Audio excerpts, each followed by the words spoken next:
ಕಳೆದ 5 ದಿನಗಳಿಂದ ಕರ್ನಾಟಕ ರಾಜ್ಯದಲ್ಲಿ ನಡೆಯುತ್ತಿರುವಂತಹ ರಾಜಕೀಯ ಬೆಳವಣಿಗೆಯ ಹಿನ್ನೆಲೆಯಲ್ಲಿ ಬಹುಶಃ ಭಾರತ ದೇಶದಲ್ಲಿಯೇ ಒಂದು ಹೊಸ ರಾಜಕೀಯ ಸಂಸ್ಕೃತಿಯನ್ನ ನಮ್ಮ ಕರ್ನಾಟಕ ರಾಜ್ಯದ ಕಾಂಗ್ರೆಸ್ ಪಕ್ಷದ ಮತ್ತು ವಿಶೇಷವಾಗಿ ಶ್ರೀ ಸಿದ್ದರಾಮಯ್ಯನವರು ಮತ್ತು ಡಿ.ಕೆ. ಶಿವಕುಮಾರ್ ಅವರು ಹಾಕಿಕೊಟ್ಟಿದ್ದಾರೆ.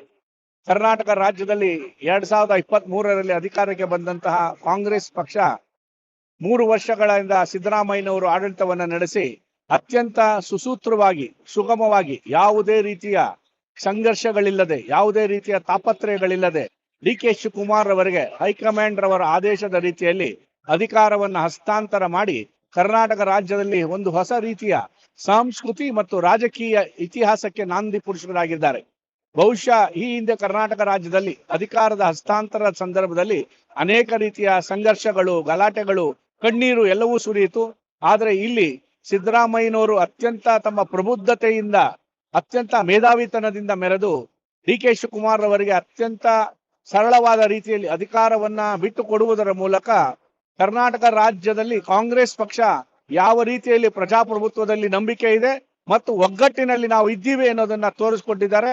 ಈ ಸಂದರ್ಭದಲ್ಲಿ ಸಿದ್ದರಾಮಯ್ಯನವರ ಅತ್ಯಂತ ದೊಡ್ಡ ನಡವಳಿಕೆ ಮತ್ತು ಡಿ.ಕೆ. ಶಿವಕುಮಾರ್ ಅವರು ಒಂದು ಕರ್ನಾಟಕ ರಾಜ್ಯದಲ್ಲಿ ಸಂಘಟನೆಯ ಮೂಲಕ ಹೆಸರನ್ನು ಮಾಡಿದ್ದಾರೆ.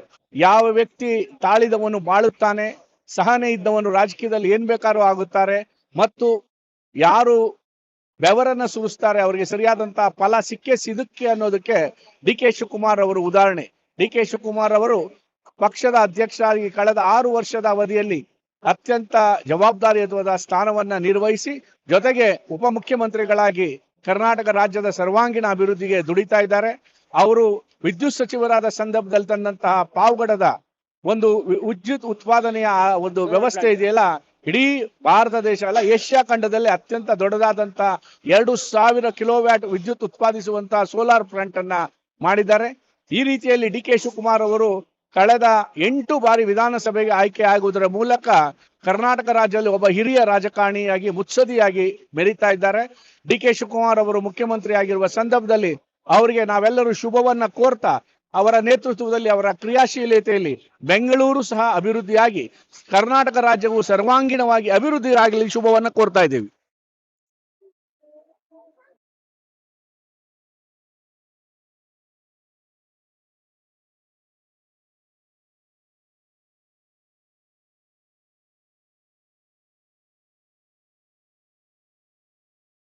ಎಲ್ಲರ ಹತ್ರ ಫೋನ್ ಇರುತ್ತಲ್ವ, ನಿಮ್ಮದು 10,000, 1 lakh, 1.5 lakh, 2 lakhs, whatever capacity. But ನಿಮ್ಮ ಫೋನಿಗೆ ನೀವು ಎಷ್ಟು ಸೇಫ್ಟಿ ಕೊಡ್ತೀರಾ? ಸ್ಕ್ರೀನ್ ಕಾರ್ಡ್ ಹಾಕಿಸ್ತೀರಾ, ಬ್ಯಾಕ್ ಕೇಸ್ ಹಾಕಿಸ್ತೀರಾ, ಫೋನ್ ಏನು ಬ್ರೇಕ್ ಆದರೆ ಅದು ಮತ್ತು ಡ್ಯಾಮೇಜ್ ಆದರೆ ಡ್ಯಾಮೇಜ್ ಇದು ಹಾಕ್ತೀರಾ. ಬಟ್ ನಿಮ್ಮ ಲೈಫಿಗೆ ಏನೇನು ಸೆಕ್ಯೂರಿಟಿ ಮಾಡ್ಕೊಂಡಿದ್ದೀರಾ? ಇನ್ಶೂರೆನ್ಸಲ್ಲಿ ಲೈಫ್ ಆಗಲಿ ಹೆಲ್ತ್ ಆಗಲಿ ಇನ್ಶೂರೆನ್ಸ್ ಮಾಡ್ಕೊಂಡಿದ್ದೀರಾ? ಫೋನಲ್ಲಿ ಇಷ್ಟು ನೀವು ಕನ್ಸರ್ನ್ ತೋರಿಸ್ಬೇಕಾದ್ರೆ ನಿಮ್ಮ ಲೈಫ್ಗೆ ಏನು ಕನ್ಸರ್ನ್ ತೋರಿಸಿದ್ದೀರಾ? ದಯವಿಟ್ಟು ಕಾಂಟ್ಯಾಕ್ಟ್ ಮಾಡಿ. ನಮ್ಮ ಹೆಸರು ಪ್ರಮೋದ್ ಕುಮಾರ್ ಕರಣಮ್ ಅಂತ, ಕರಣಮ್ ಟ್ಯಾಕ್ಸ್ ಇನ್ಶೂರೆನ್ಸ್ ಸರ್ವಿಸಿಂದ ನಾವು ಲೈಫು, ಹೆಲ್ತ್, ಮೋಟರ್ ಎಲ್ಲ ಇನ್ಶೂರೆನ್ಸ್ ಮಾಡಿಕೊಡ್ತೀವಿ. Thank you. ನಮಸ್ಕಾರ. Very recently I got a referral from Mr. Jaitirtha for Abalashrama for the redesigning of their boutique in the basement floor. Looking at the way we design in an eco-friendly manner, they have come back to me for the redesigning even of their conference hall. So with this confidence, please connect me to any one of you all who require the design of their buildings in a very eco-friendly manner. I am S. Gurudat of S. Gurudat Architects and Associates. Very nice to meet you all today. Thank you.